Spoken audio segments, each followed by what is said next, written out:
أعوذ بالله من الشيطان الرجيم.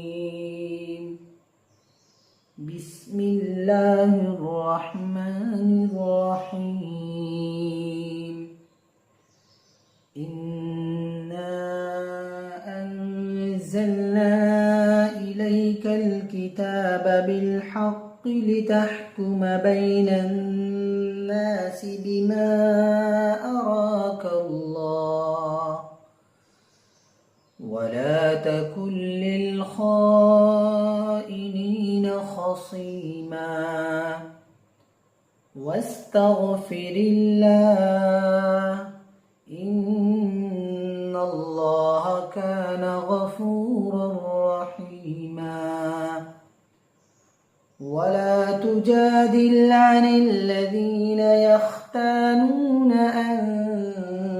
أنفسهم إن الله لا يحب من كان خوانا أثيما. يستخفون من الناس ولا يستخفون من الله وهو معهم إذ يبيتون ما لا يرضى من القول وكان الله بما يعملون محيطا. ها أنتم هؤلاء جادلتم عنهم في الحياة الدنيا فمن يجادل الله عنهم يوم القيامة أم من يكون عليهم وكيلا. ومن يعمل سوءا أو يظلم نفسه ثم يستغفر الله يجد الله غفورا رحيما. ومن يكسب إثما فإنما يكسبه على نفسه وكان الله عليما حكيما. ومن يكسب خطيئة أو إثما ثم يرم به بريئا فقد احتمل بهتانا وإثما مبينا. ولولا فضل الله عليك ورحمته لهمت طائفة منهم أن يضلوه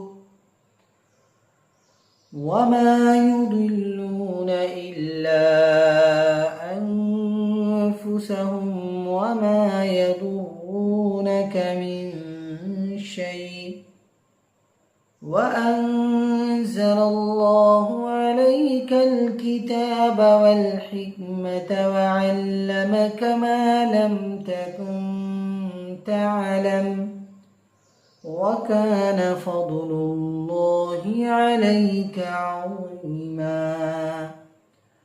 لا خير في كثير من نجواهم إلا من أمر بصدقة أو معروف أو إصلاح بين الناس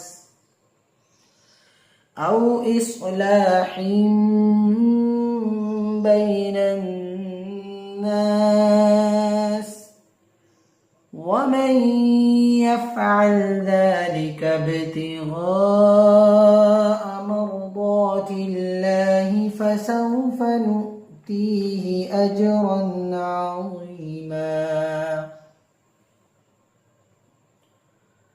ومن يشاقق الرسول من بعد ما تبين له الهدى ويتبع غير سبيل